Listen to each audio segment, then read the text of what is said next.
So I joined council with Garrett, and they're pushing me to do warrior trainer.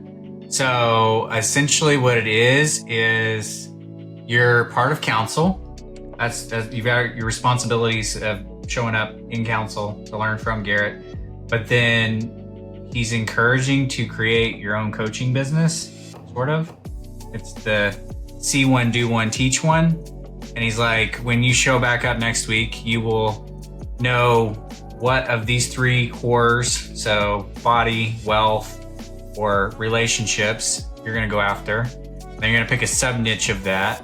And then you're going to build an offer, and you're going to start doing daily lives and a blog post and a whole bunch of other shit daily. And then once a week, you're going to run a webinar, and you're going to have an offer that is to come in to be coached by you, which leads back to like their software and stuff like that. He's pushing me to go coach. And I'm like, that's the last thing I want to do. They raised that point during that pivot protocol that I told you we went to, me and my wife.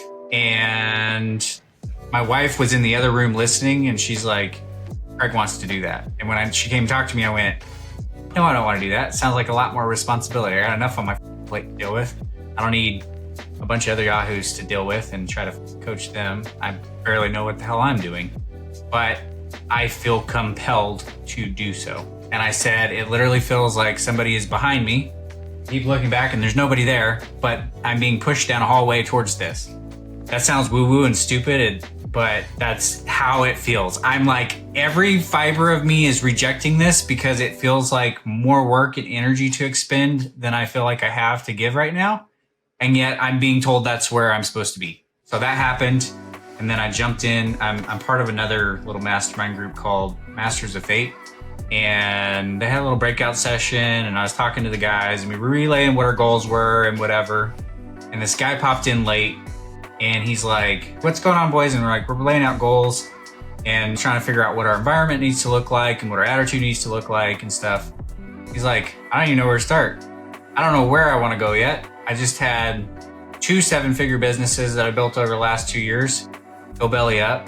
My kid died, and my wife is now paralyzed after having COVID, and I felt compelled to speak. And I brought a story to him that my wife had shared with me around the Silversmith, and I think that guy walked away with what he needed.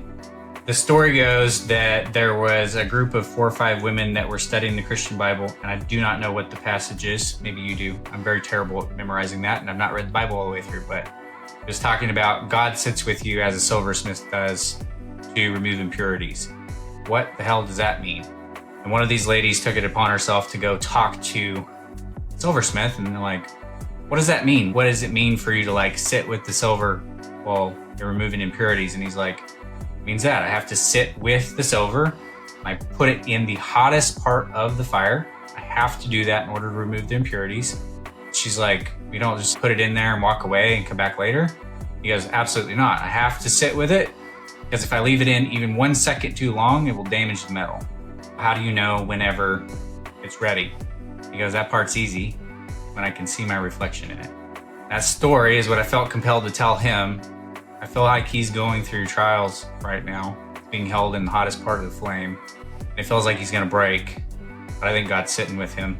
And what has happened is absolutely tragic, but I told him, apparently you have great purpose and meaning in your life, and you've got 5 other children, and you need to show up for them. And I need you to believe in yourself. I believe in you. Based off his response, I think that was exactly what he needed to hear. And that felt like another connector of like, I don't think I would have done that 3 weeks ago, but I was told I'm supposed to. I have always had a high aversion to when somebody brings me something tragic. I intuitively know, because I've had tragedy happen to me, that there are not fucking words that fix the thing. And so I feel just silly saying anything. And in this particular instance, I felt like I was supposed to talk to them. I was supposed to share that message. I think I'm figuring out my assignment from Garrett.